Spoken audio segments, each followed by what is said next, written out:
मैं आप सबसे ये बता चुका हूँ कि सामाजिक क्रिया का अर्थ क्या होता है। सामाजिक क्रिया एक सहायक प्रणाली है। सामाजिक क्रिया जो है एक दर्शन के रूप में आती है, ये भी आपको बता चुका हूँ। ज्ञान और कौशल के भीतर यह कार्य करती है, ठीक है। आचार्य संहिता को भी मानती है और यह एक व्यापक स्तर लेवल पर भी काम करती है सामाजिक क्रिया। तो इतनी बातें, हालांकि मैंने उद्देश्य, विशेषताएं, परिभाषा, अवधारणाएं इत्यादि चीज़ें जो है मैं आप लोगों से कल की क्लास में चर्चा कर चुका हूँ। आज की जो मेरी क्लास है सामाजिक क्रिया के इतिहास पर है। देखो, मैं सारी चीज़ों पर चर्चा नहीं करूँगा क्योंकि आप लोग जानते हैं 6 अक्टूबर को आप सबका एग्ज़ाम है। मैं उन्हीं चीज़ों पे जिक्र करूँगा जो एग्ज़ाम के पॉइंट ऑफ व्यू से इम्पोर्टेंट होंगे, जो एग्ज़ाम में प्रश्न बनाए गए हैं, जहाँ से जो बार बार एग्ज़ाम में प्रश्न पूछे जा रहे हैं, मैं उसी के बारे में आप लोगों से चर्चा करूँगा। तो देखिए, यहाँ पर आप लिखा हुआ है कि पश्चिम व भारत में सामाजिक क्रिया का जो विकास है वो कैसे हुआ, है ना। तो मेरी बात को ध्यान से सुनिए। देखिए, सामाजिक क्रिया का समाज जितना इतना ही प्राचीन है, जो एक सूत्रों के रूप में बांधता है, एक सूत्र के रूप में बांधता है। कहने का तात्पर्य ये हुआ कि सामाजिक क्रिया उतनी ही पुरातन है जितना ही समाज है ना। आप यहाँ पर देख रहे हैं, यही शब्द मैं आपको बता रहा हूँ कि जो सामाजिक क्रिया है वो समाज जितना ही पुराना है उतना ही पुराना जो हमारा क्या भाई सामाजिक क्रिया के बारे में है। तो यहाँ कहने का तात्पर्य ये हुआ कि सबसे पहली बात तो हमें ये जानना है कि ऐतिहासिक दस्तावेज के बारे में। तो 5वीं शताब्दी में रोम के विरुद्ध एक पेविलियन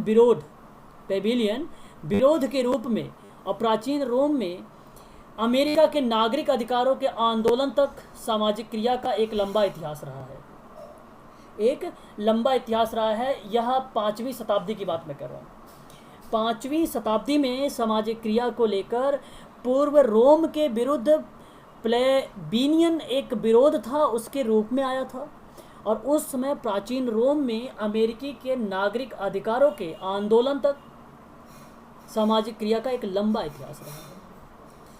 तो कैसे रहा है, मैं अभी आप लोगों से उन्हीं के बारे में जिक्र करने चल रहा हूँ आप लोगों से, ठीक है। कोई देखो ज्वाइन हो रहे हैं, अभी इनको ज्वाइन कर लेता हूँ, ठीक है। चलिए, तो आप लोग ध्यान रखिए। यहाँ पर मैंने कहा कि पश्चिमी में अगर उदाहरण के माध्यम से बात किया जाए, 16वीं शताब्दी में नीदरलैंड से स्पेन के विरोध के रूप में उपलब्ध हुआ। वर्ष 1880 में क्या हुआ था कि आयरलैंड के किसानों के द्वारा बहिष्कार वाली एक क्रियाविधि चली थी, और यही क्रियाविधि आपकी क्या कहलाती है, सामाजिक आंदोलन। एक मिनट, सामाजिक आंदोलन कहलाता है। बात समझ में आ रही ना आप लोगों को। तो ध्यान रखना आप सभी लोग कि 1880 में 1880 में आयरलैंड में के किसानों के द्वारा बहिष्कार एक आंदोलन स्टार्ट किया गया था, जो क्रिया सामाजिक सोशल या सामाजिक क्रिया के माध्यम से किया गया था। यह आपको ध्यान रखना है। आगे अगर मैं बात करता हूँ 1905, ये देखो इम्पोर्टेंट है। वर्ष 1905 में खूनी परिवार, अच्छा यहाँ पर देखिए, अगर मैं आपसे कहूँ ना, तो खूनी परिवार के रूप में रूसी क्रांति आई था। यह एक प्रकार का, आप लोगों ने सुना होगा रूस की क्रांति। रूस की क्रांति कब आई थी भाई, कौन बताएगा मुझे। तो मुझे यार ये लोग डिस्टर्ब कर देते हैं, है ना, जब बार बार आप लोगों के पास। देखिए, मैं हमेशा आज से एक नया रूल बनाता हूँ आप सभी के लिए। अब मुझे क्या मैं बताऊँ, नया रूल भी तो बड़ी दिक्कत हो जाती है ना।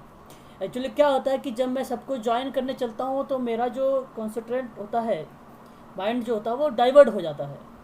अब आप देखिए 8-15 हो गए हैं, सॉरी अभी तक देखो आप इतने लोग ज्वाइन कर रहे हैं क्लास को, देखिए, है ना।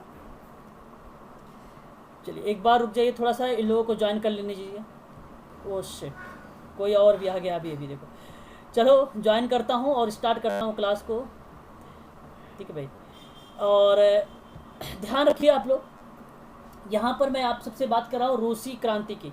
अच्छा, आप सभी लोग जानते भी होंगे यार, रूसी क्रांति तो एक विश्व इतिहास का सबसे महत्वपूर्ण घटना वो है जो 1917 वाला है।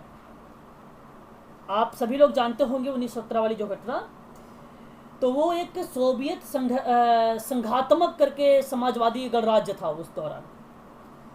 तो उस समय क्रांति के दो भागों में डिवाइड किया गया था। तो एक मार्च 1917 में आया था और एक अक्टूबर में 1917 में लाया गया था। तो जो पहली क्रांति लाई गई थी 1917 वाली मार्च की, तो उसमें सम्राट को पद त्यागने की बात कही गई थी, उसमें विवश कर दिया गया था उसको, इस तरीके की बात की गई थी। और अक्टूबर में जो आया था वो अस्थायी सरकार को हटाकर एक बोल्शेविक सरकार की बात किया गया था, जिसमें एक कम्युनिस्ट सरकार की स्थापना हुई थी। ये 1917 की बात कर रहा हूँ, जो मार्च और अक्टूबर में आई थी।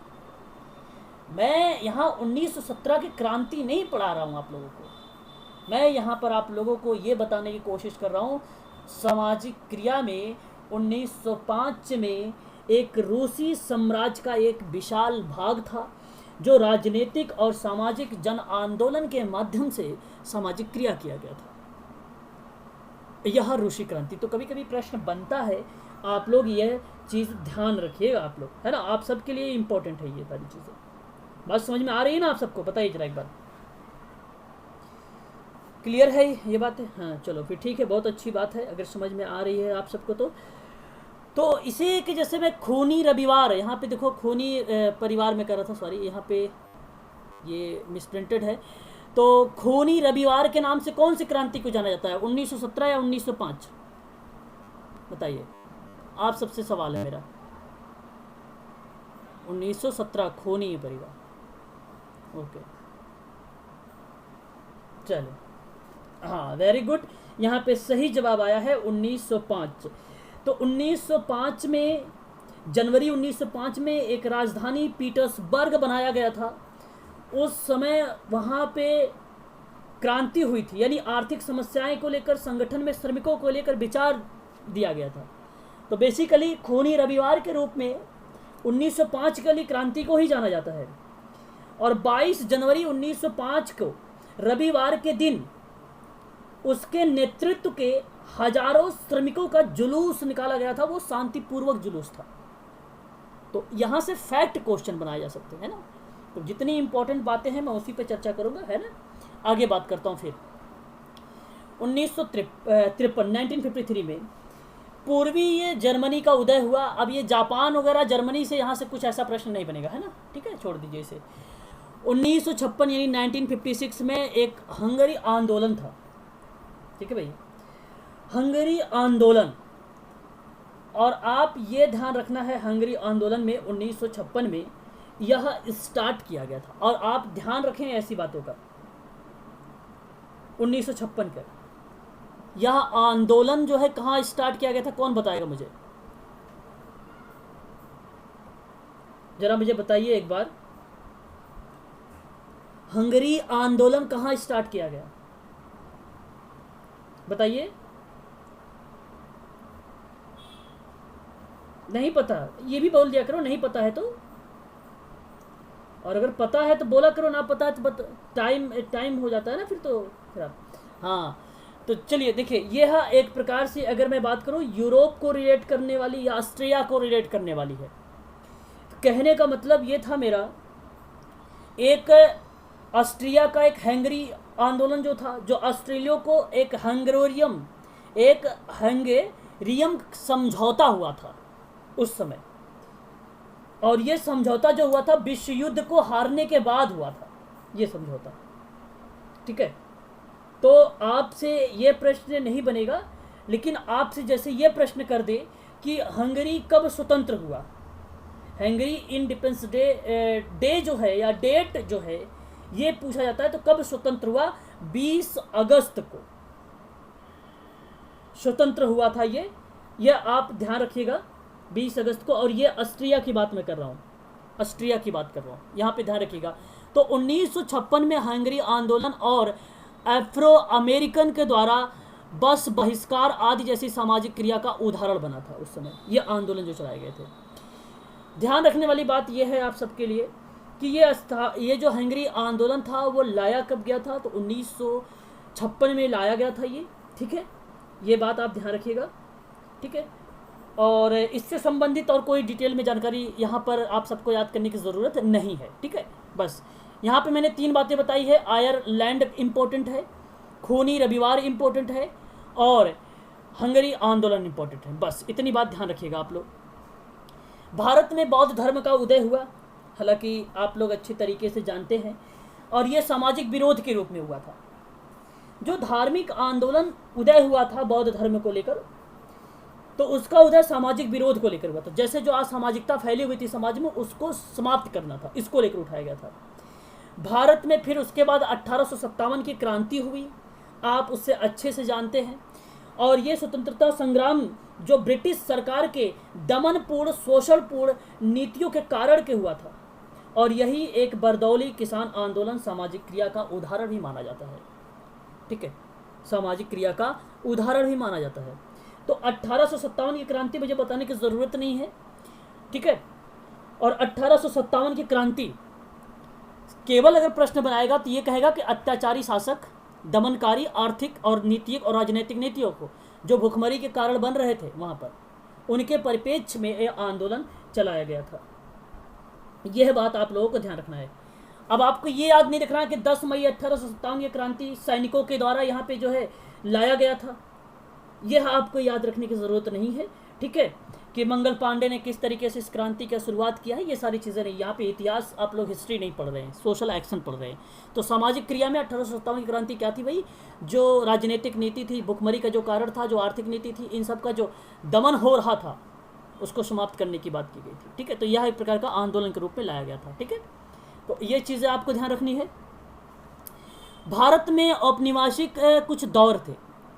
अच्छा, इन दौर में विभिन्न भागों में अगर मैं आपसे बात करूं तो जनता को एक प्रकार के समाज के मुख्य धारा से जोड़ने का कार्य किया, और साथ ही साथ समानता और जातिवाद, अन्यायपूर्ण और कराधान आदि जैसे का विरोध के रूप में ये आंदोलन लाए गए थे।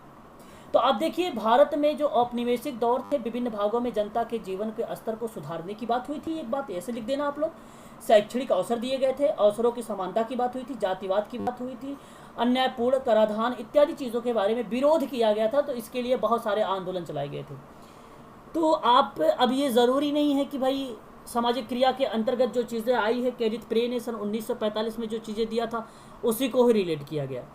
तो नहीं भाई, यहाँ पर पंडिता रमाबाई के बारे में आज मेरी जो क्लास हुई थी, पंडिता रमाबाई के बारे में बहुत इंपॉर्टेंट टॉपिक है ये। पंडिता रमाबाई जो महिलाओं के बारे में शिक्षा को लेकर बात किया था इन्होंने, उसकी उत्थान की बात किया था, ये बहुत ही इंपॉर्टेंट है, ठीक है। वहाँ पे मैंने चर्चा किया है। ज्योतिबा फूले के बारे में बताया था आप लोगों से। हालांकि बहुत सारी चीज़ें हैं, है ना, बहुत सारे। परमहंस मिशन है आपका, ठीक है। विधवा पुनर्विवाह है, ईश्वर चंद्र विद्यासागर जी का जहाँ पे नाम आता है। आर्य समाज है, ठीक है। आर्य, आज मैंने एक और भी समाज के बारे में बताया था, आर्य मिशन करके, ठीक है। आर्य महिला मिशन करके बताया था। तो ये भी एक प्रकार का संस्था थी जो बहुत ही इंपॉर्टेंट काम की है। तो ये सारी की सारी जो संस्थाएं थी, महिलाओं की बात अगर करा जाए या उनकी सशक्तिकरण की बात किया जाए, उन्हें समाज की मुख्य धारा से जोड़ने की बात किया जाए या उनको सुधार करने की बात की जाए, तो ये सारे आंदोलन जो है लाए गए थे भारत में, ठीक है। याद रखना 19वीं शताब्दी में। बस इतनी बातें आप लोगों को यहाँ पे याद रखना है। स्वतंत्रता संघर्ष के दौरान जो भारतीय राष्ट्रीय कांग्रेस का जन्म हुआ था, उसी समय प्रारंभ में ही मिलजुल कर कार्य करने को बात भी की गई थी, और इस तरीके से सुधार करने में बहुत ज़्यादा काम हुआ और अग्रसर हुए सारे लोग, सभी लोग मोटिवेट हुए। तो एक योजनाबद्ध तरीके से कार्य करने के लिए, एक योजनाबद्ध लक्ष्य को बनाने के लिए, तो उसी के साथ आज़ादी के आंदोलन की शुरुआत हो गई, जिसमें मुख्य भूमिका देखने को मिली है महात्मा गांधी जी को।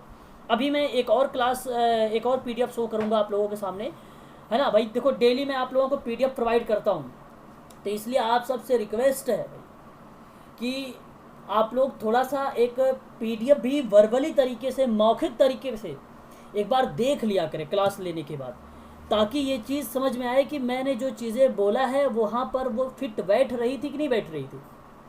तो वो आपको लंबे समय तक याद हो सकता है, ठीक है। तो थोड़ा सा आप लोग ये चीज़ किया करें, है ना। देखिए, फिर गांधी जी का जब यहाँ पे दौर स्टार्ट हुआ, तो गांधी जी बेसिकली सामाजिक सुधारों के कार्यक्रम में राजनीतिक स्वतंत्रता से जुड़े हुए थे ये। तो गांधी जी ने सभी बुराइयों का अहिंसक तरीकों से विरोध कर रास्ता निकाला था, हिंसा का मार्ग नहीं अपनाया था, अहिंसा का मार्ग अपनाया था उसने। तो उन्होंने असहयोग आंदोलन, बरदौली सत्याग्रह आंदोलन, नमक सत्याग्रह आंदोलन, अहिंसा आंदोलन, मैंने गांधी जी का एक आप लोगों को पीडीएफ दिया है और उसमें जितने आंदोलन, मतलब मैंने सारे आंदोलन गांधी जी के उसमें लिखे हैं और सारे आंदोलन जो है मैंने वहाँ पे ईयर के साथ मेंशन किया है। तो आप वहाँ पर जाके देख सकते हैं कि कौन सा आंदोलन कब लाया गया था गांधी जी के द्वारा। बट यहाँ पर गांधी जी के बारे में ये बताने की कोशिश किया जा रहा है कि सामाजिक क्रिया में उनकी भूमिका कैसी थी। ठीक है, ये प्रश्न नहीं आएगा कि असहयोग आंदोलन के बारे में अगर जानकारी रखना चाहते हैं तो उस पीडीएफ को आप लोग अवश्य पढ़ें।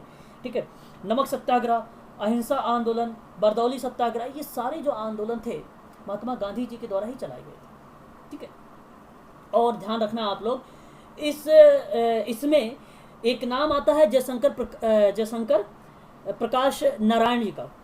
तो जयशंकर प्रकाश नारायण जी ने अपने आंदोलनों में इन्होंने ये चीज़ों जिक्र किया था, इन्होंने भी कि अहिंसक तरीकों से जो प्रयोग कार्य होंगे अहिंसक तरीके से वो लंबे समय तक चलेंगे, इनका कहने का मत था। और सिमिलर यही बात मार्टिन लूथर का भी था।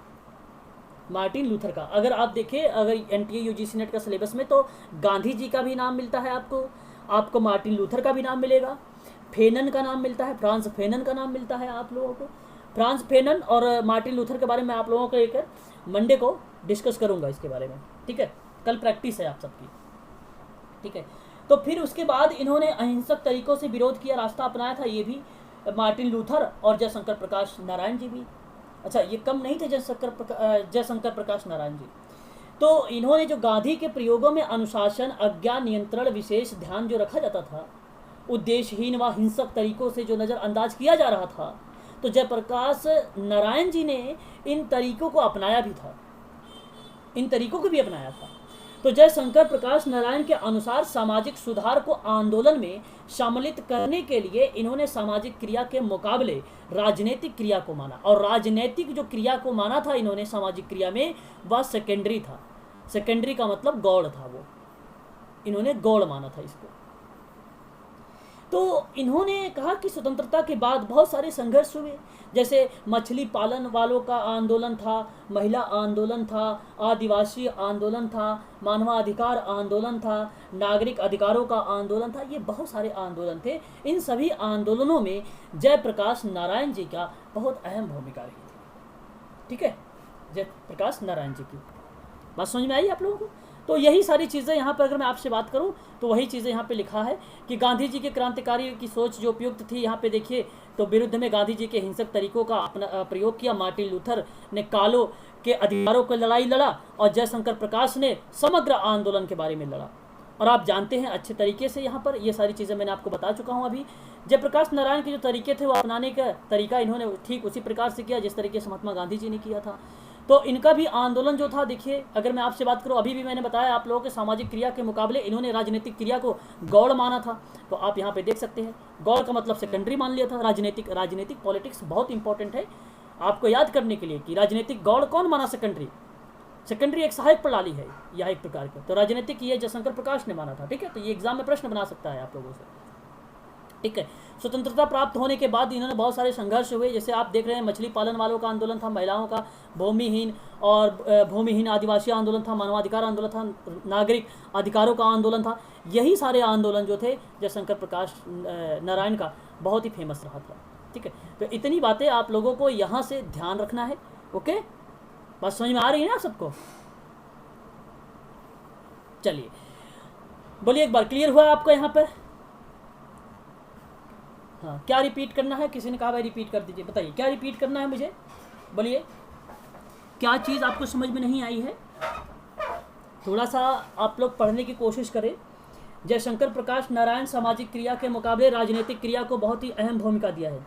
स्वतंत्रता के बाद उन्होंने बहुत संघर्ष किए हैं, मछली पालन आंदोलन पर काम किया है, महिलाओं पर काम किया है, भाई आदिवासी, अच्छा काम करने का मतलब एक काम थोड़ी ना कर रहे थे वहाँ पर ये आंदोलन कर रहे थे उन लोगों के लिए। ठीक है, नागरिक अधिकारों का आंदोलन कर रहे थे, ये आदिवासी आंदोलन किया है इन्होंने, बहुत सारे आंदोलन किए। तो ये चीज़ें आप लोग PDF अभी दे दूंगा, आप लोग उसमें देख लेना। चलिए, जो समाज कार्य का व्यवसाय के रूप में है, देखो सामाजिक, आप तो जानते हैं समाज कार्य व्यवसाय के रूप में अब्राहम फ्लेक्सनर की एक अहम भूमिका थी 1915 में, और मैंने आप लोगों को अच्छे तरीके से भलीभांति तरीके से बता चुका हूँ। तो अब आप लोगों से मैं एक और बात बताने चाह रहा हूँ कि सामाजिक क्रिया में किस तरीके से समाज कार्य व्यवसाय की भूमिका रही है। अब आप ध्यान सुनिए। बेसिकली सामाजिक क्रिया जागरूकता समूह को लेकर बात हुई थी और समुदाय के प्रयासों के लेकर हुई थी बात। तो इसी में सन 1922 में जो from to charity social Keshwar की पुस्तक लिखा है मैरी रिचमंड ने, तो उसी ने कहा कि सामाजिक क्रिया को समाज कार्य की 4 प्रक्रियाओं के रूप में बताना चाहिए। तो इन्होंने 4 प्रक्रियाएं बताई थी, और 4 प्रक्रियाएं कौन कौन सी हैं, अब आप ध्यान से सुनिए मेरी बात को। इन्होंने कहा कि सामाजिक क्रिया एक जो कार्य होगा वो एक अभिन्न अंग माना जाएगा। और अगर मैं आपसे बात करूं तो अमेरिकी आंदोलन के प्रारंभ के दौर में ही परिवार कल्याण को महत्व देना पड़ेगा आपको। तो उन्होंने ये सारी प्रक्रियाएं करेंगे कैसे आप समाज कार्य में? तो अध्ययन आप करेंगे सबसे पहले, निदान करेंगे आप, उसके बाद उपचार करेंगे, उसके बाद और फिर मूल्यांकन करेंगे। ये 4 प्रक्रियाओं के माध्यम से इन्होंने क्या किया, सामाजिक क्रिया में गतिविधि अपनाई। यही कारण है कि मैरी रिचमंड मानते हैं कि आने वाले भविष्य में जो आप अध्ययन निदान प्रक्रिया का ये संचालन कर रहे हो, ये प्राथमिक प्रणाली में करते हो और ये चीज़ें आएगी वहाँ पर देखने को मिलेगी। तो इन माध्यम से होता है। तो ये 4 प्रक्रियाओं के बारे में इन्होंने जिक्र किया था। फिर अगर मैं आपसे बात करूँ तो आपने एक नाम मैंने आप सबको बताया था, केनिथ विलियम प्रे का नाम, अगर याद है आप लोगों को तो। अगर आप लोगों को याद है तो बहुत अच्छी बात है, अगर नहीं याद है तो आप समझने की कोशिश करिएगा कि क्या मैंने केनिथ विलियम प्रे के बारे में जो परिभाषा रिलेट करके वहाँ पे बताया था, आप सबको अच्छे तरीके से वहाँ पे रिलेट करवाया था कि क्या चीज़ है, बताइए जरा। किसी को पता है केनिथ विलियम प्रे के बारे में? बताइए जरा, किसी को पता है तो। भाई social work and social action नामक जो पुस्तक लिखी, उसने कहा कि सामाजिक क्रिया सामुदायिक संगठन का एक अंग नहीं है, बल्कि समाज कार्य का एक अलग विधि है, एक अलग मेथड है। ये बात उन्होंने बताई थी, ये चीज़ें थी, आप भूल जाते हो। देखिए यहाँ पे सामाजिक क्रिया व्यवसाय समाज कार्य का अभिन्न अंग रही है और तथा निर्णायक स्थिति में रही है, ठीक है, ये चीज़ें। और इंग्लैंड में सहायक संगठनों में देखो व्यवस्थापन आंदोलन, व्यवस्थापन गृह आंदोलन कब संचालन किया गया, कौन बताएगा भाई? जल्दी बताओ। व्यवस्थापन गृह आंदोलन जल्दी बताओ, कौन बताएगा मुझे? इंग्लैंड का भाई, ये देखिए पढ़ाई, शाबाश, वेरी गुड भैया, ये आपने ले आए भाई। जेआरएफ की तो बात ही छोड़िए, मैं कह रहा हूँ नेट भी नहीं निकाल पाओगे, पक्का है, ये मेरी गारंटी है। इसमें कोई दो राह नहीं है कि आप ये चीज़ें क्वालिफाई कर जाओ, है ना। व्यवस्थापन गृह आंदोलन 1880 में लाए गए थे इंग्लैंड में। आवाज़ नहीं जा रही क्या मेरी?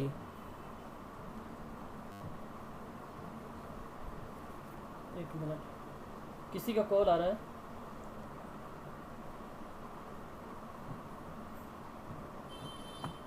वेट थोड़ा सा, सुनो मेरी बात। व्यवस्थापन गृह आंदोलन के बारे में मैं बात कर रहा था। तो व्यवस्थापन गृह आंदोलन 1880 में लाया गया था और ये इंग्लैंड में प्रारंभ हुआ था। ये कब प्रारंभ हुआ था? इंग्लैंड में प्रारंभ किया गया था 1880 में, ठीक है भाई। चलो, फीस भाई लिया हूँ तो ये भी तो कोटा पूरा करना ही आप लोगों का है ना, कि बताना तो ज़रूरी ही है ना। चलिए आगे बात करता हूँ कि इसने फिर जब सामाजिक आंदोलन में व्यवस्थापन गृह आंदोलन की बात इसने किया 1880 में, तो उसके बाद कुछ विभिन्न तरीके से एक्टिविटीज़ चली 19वीं शताब्दी में। और वो जो एक्टिविटीज़ थी इंग्लैंड में, वो गतिविधियाँ ब्रिटेन में सामाजिक आंदोलन के उद्देश्य से रखे गए, जिसमें सामाजिक समस्याओं का हल निकालने को लेकर था, उसका हल करना था, समाधान करना था उसको, है ना। तो सामाजिक समस्याओं का हल निकालने के लिए उस समय एक नई जटिलता सामने आई।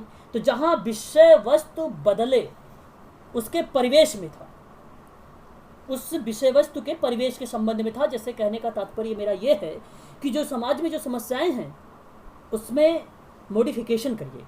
तो जब समस्याओं का मॉडिफिकेशन होगा तो ऑटोमेटिक जाहिर सी बात है कि लोग बदल जाएंगे, लोगों में परिवर्तन आना शुरू हो जाएगा, है ना। तो इंग्लैंड और अमेरिका में लोगों की दशा को सुधारने के लिए व्यावसायिक और सामाजिक सुधार कार्य किए गए, और जो सामाजिक क्रिया के क्षेत्र में पहला कदम था। और वही एक्टिविटी सिमिलर अगर मैं बात करूं आप लोगों से, तो इंडिया में भी वही चीज़ें आई, मेंशन किया गया भारत में भी। अच्छा यहाँ पे देखिए व्यवस्थापन गृह आंदोलन की स्थापना हुई, अच्छा यहाँ पे लिखा हुआ था, चलो कोई बात नहीं, आप लोग यहाँ पे देख रहे हैं 1880, ठीक है, ये चीज़ें आप लोग देख रहे हैं। अच्छा फिर भारत की बात हुई इंडिया में, तो आपको एक चीज़ बताऊँ मैं, इंडिया में देखो मैंने आप लोगों से अभी इसी में पाठक की पुस्तक के नाम के बारे में भी जिक्र किया था, इसी पीडीएफ में। आप लोग को मैं एक चीज़ बता दूं कि भारत में क्या हुआ कि व्यवसाय जब स्टार्ट हुआ तो 1936 में आया और वो मुंबई में खोला गया था, स्कूल ऑफ सोशल वर्कर के उसके साथ, जो टाटा दोराब जी टाटा इंस्टीट्यूट सोशल साइंस आप देखते हैं, ये कहाँ का है भाई, 1936 का ही है, 1936 का है। तो उस दौरान भारत में ये स्टार्ट किया गया था, भारत में सामाजिक क्रिया को लेकर। और सामाजिक क्रिया कहने का तात्पर्य ये हुआ कि यहाँ पर व्यावसायिक प्रक्रिया दी गई थी, सामाजिक क्रिया को व्यवसाय का रूप दिया गया था। तो यहाँ समाज का व्यक्ति केंद्रित सुधार के रूप में स्टार्ट हुआ, व्यक्ति यहाँ पर केंद्रित था, व्यक्ति यहाँ पर केंद्रित था, है ना। और अगर आगे मैं आपसे बात करूं तो सामाजिक कार्यकर्ता अपनी कार्य प्रणाली के तथ्यों को ध्यान में रखकर कार्य करता था। तो भारतीय धार्मिक परंपरा जो थी वो सामाजिक कल्याण की धारणा पर आधारित थी। किस पे आधारित थी? सामाजिक कल्याण की धारणा पर आधारित थी वो, यानी कल्याण की बात हो रही थी। अगर मैं आपसे बात करूं तो कल्याण की बात हो रही थी भारत में भी। और ये 1936 की बात है, 1936 की, है ना, जहां पर सामाजिक कल्याण के तरीकों के कई तथ्यों पर प्रभावित हुआ था, है ना।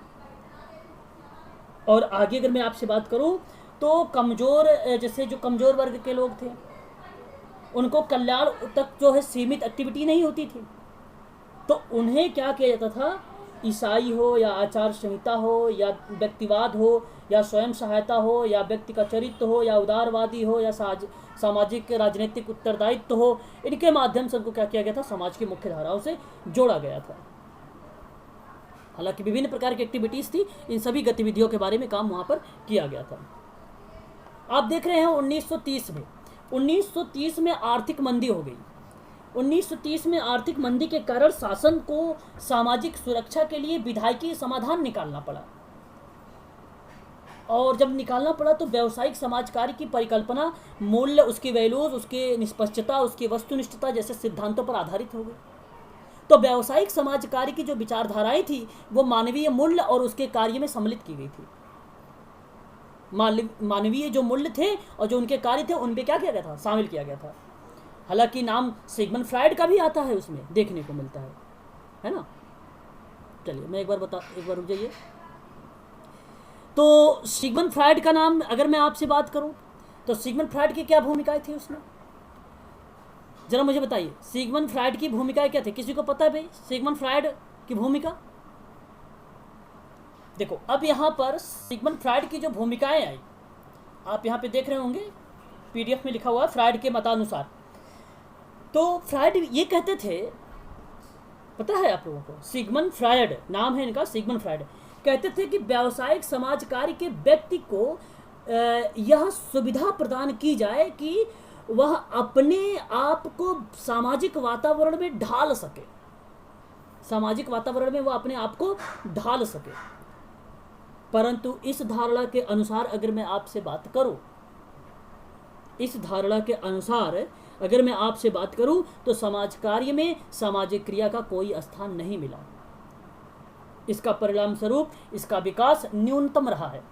तो एक प्रकार से व्यवसाय समाज कार्य में सिगमंड फ्रायड का बहुत ही कम बात देखने को मिलती है, जितनी साइकोलॉजी में मिलती है बच्चों को लेकर, है ना।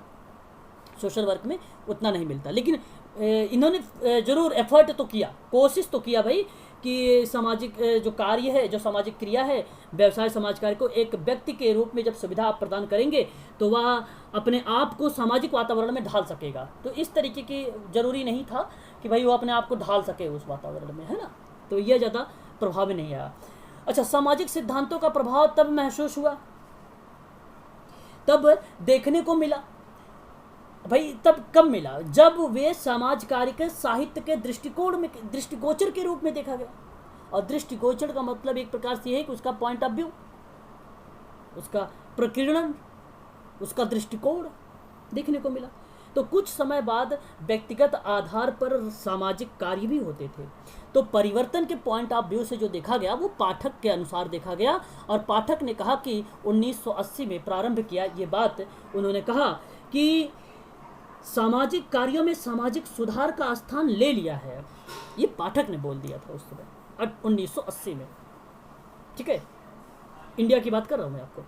तो अमेरिका में आंतरिक तथा बाहरी परिस्थितियों के कारण सामाजिक सुधार और सामाजिक क्रिया साथ साथ होने लगा, और इसका प्रभाव जो पड़ा सामाजिक कल्याण के संस्थानों पर पड़ा।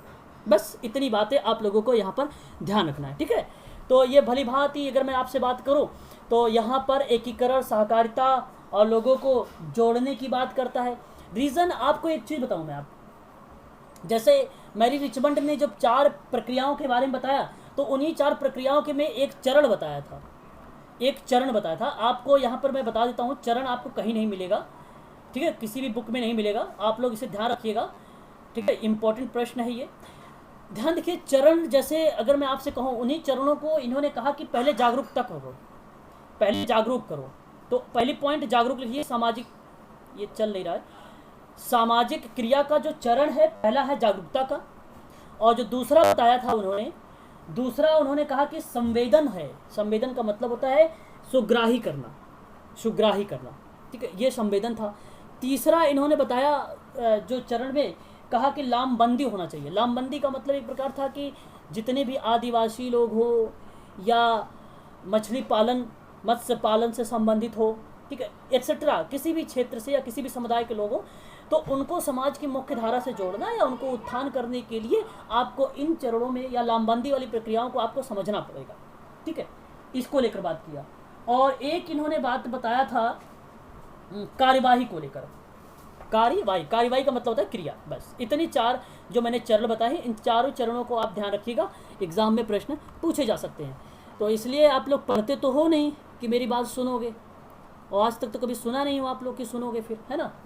लेकिन ध्यान रखिएगा, प्रश्न जल्द ही आप लोगों को मैं कल शो करूँगा, तो देखता हूँ वहाँ पर बता पाते हो या नहीं बता पाते हो फिर। अच्छा, आगे बात मैं करता हूँ। सिद्दीकी के अनुसार सामाजिक क्रिया में सामाजिक परिवर्तन लाए गए, ये तो आपको अच्छी तरीके से पता है। उन्होंने कुल टोटल 11 कौशल बताए थे, है ना। और फिर मैरी रिचमंड 1922 की बात आ गई वहाँ पर। ठीक है, और आर सिंह की भी बहुत ही अहम भूमिका होती है, आर सिंह की भी। और सामाजिक क्रिया के क्षेत्र में इन्होंने जो है प्रयास किए हैं, बदलाव को लेकर समस्याओं का समाधान करने की बात की है इन्होंने। ठीक है, तो आर सिंह भी यहाँ पर इम्पोर्टेंट हुए थे। और PIL भगवती सिंह का तो आप जानते हैं अच्छे तरीके से, लेकिन इसी को श्री सिंह के अनुसार लोकहित याचिका में और नागरिक क्रिया के समूह के द्वारा कार्यों को सामाजिक क्रिया के दायरे में एक व्यापक रूप दिया था श्री सिंह ने PIL को। ठीक है, जनहित याचिका। ठीक है, अब देखो, इसे बेसिकली अगर मैं आपसे बात करूं तो विधि के महत्व के रूप में भी देखा जाता है। इसे विधि के महत्व के रूप में भी इन्हें देखा जाता है। अच्छा, कैसे देखा जाता है मैं अभी आपको यहाँ पर बताने की कोशिश करूँगा। देखिए, बेसिकली अगर मैं आपसे चर्चा करूँ विधि के रूप में किस तरीके से सामाजिक क्रिया को देखोगे, और क्योंकि प्रश्न सिलेबस में मेंशन किया गया है UGC के कि सामाजिक क्रिया एक विधि के रूप में है। तो भारत सरकार ने समाज कार्य शिक्षा पुस्तिका में स्पष्ट किया है, सामाजिक कार्यों के समाज क्रिया का स्थान नाम मात्र है। केनिथ प्रे ने कहा है, प्रोफेसर, कि सामाजिक क्रिया समाज कार्य का एक अभिन्न अंग है, और यही इंग्लैंड में जो है आज के समय में कल्याणकारी आंदोलन का रूप माना गया है। ठीक है, तो सामाजिक क्रिया में आपको यही समझना है कि विधि के रूप में कि सामाजिक क्रिया व्यक्तिगत, समूह और सामुदायिक तीनों स्तर पर आप उत्तरदायित्व वहाँ पर देख सकते हैं। सामाजिक क्रिया एक दोहरी जिम्मेदारी है, और यह संस्था उत्तरदायित्व का सही तरीके से जब पालन करती है तो यह एक प्रकार से सामाजिक क्रिया एक विधि का स्थान ले लेती है, एक विधि का स्थान लेती है। कार्यकर्ता राजनीतिक प्रक्रियाओं को समझकर सामाजिक नीतियों को प्रभावित करता है वहाँ पर, है ना। उसको अलग अलग स्थितियों में उसके स्तर को उपयुक्त करता है, समस्याओं का निराकरण करता है, समाधान की योजना बनाता है। तो विभिन्न प्रकार का कार्य करता है, ये एक प्रकार की विधि में महत्व माना जाता है। सामाजिक क्रिया एक विधि के रूप में भी कार्य करती है। चलिए आगे बात कर लेते हैं। अब सामाजिक क्रिया में देखिए, मैंने आप लोगों को सिद्दीकी जी की पुस्तक का नाम पहले ही बता चुका हूँ, है ना। तो आप लोग ये ध्यान रखिएगा, पुस्तक का नाम दोबारा आ गया है यहाँ पर, पहले भी बता चुका हूँ मैं। डनहम के according the new community organization है, आप जानते हैं। फ्रीडलैंडर के बारे में भी आप लोग जानते हैं, इंट्रोडक्शन टू सोशल वेलफेयर के है। पाठक की मैंने अभी एक पुस्तक के बारे में जिक्र किया था कि इस पाठक ने क्या किस चीज़ों पर जिक्र किया था। तो आपको मैंने पहले ही बता चुका था कि भारत में पाठक की एक अहम भूमिका रही है समाज कार्य के पॉइंट ऑफ व्यू से अगर देखा जाए। पाठक का नाम तो है कि नहीं। तो पाठक जी का जो किताब थी वो था सोशल वेलफेयर को लेकर थी। किसकी किताब को क्या लेकर थी भाई? सोशल वेलफेयर को लेकर थी, सामाजिक कल्याण को लेकर थी। क्लियर हो गया पाठक का नाम? ठीक है। तो यहाँ अगर मैं आपसे बात करूँ तो ये चीज़ें आप लोगों का कॉन्सेप्ट जो है यहाँ पर क्लियर हो रहा होगा, मैं उम्मीद कर रहा हूँ। और आगे बढ़ता हूँ। ठीक है। तो फ्रीडलैंडर की किताब तो भाई आपको पता है। एक और फ्रीडलैंडर, वाल्टर एंड्रियास फ्रीडलैंडर, उनका पूरा नाम है।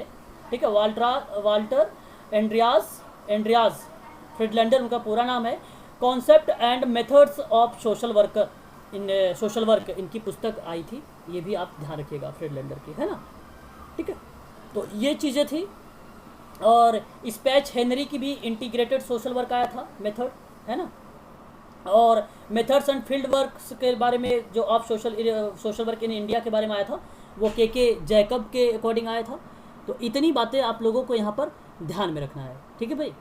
तो ये जो मैंने अभी आपको बताया है, सामाजिक क्रिया का इतिहास बता दिया हूँ। और अब मैं आप लोगों से बताने चल रहा हूँ सामाजिक क्रिया के मॉडल, बहुत ही इंपॉर्टेंट है, जो एग्ज़ाम में प्रश्न पूछे जाते हैं आप सभी से। ठीक है।